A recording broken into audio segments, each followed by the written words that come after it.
really trying to restrict any contact with China when it comes to perhaps providing these very advanced tech. What else is left?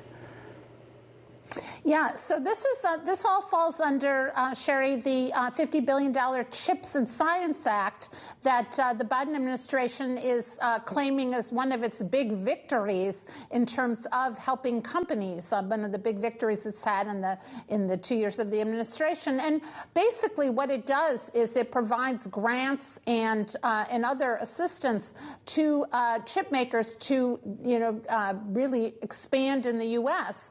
And they're looking at, this is according to people familiar, some restrictions on what would happen to these firms if they tried to really develop technology in China.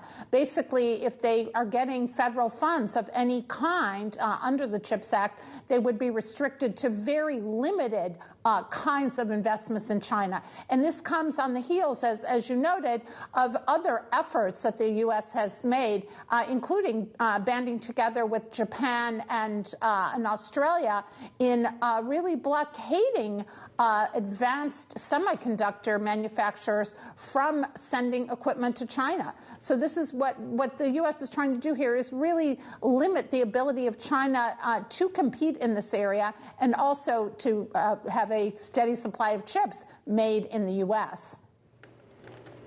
And of course, it's against this backdrop that China's new ambassador to Japan really arrives in the country.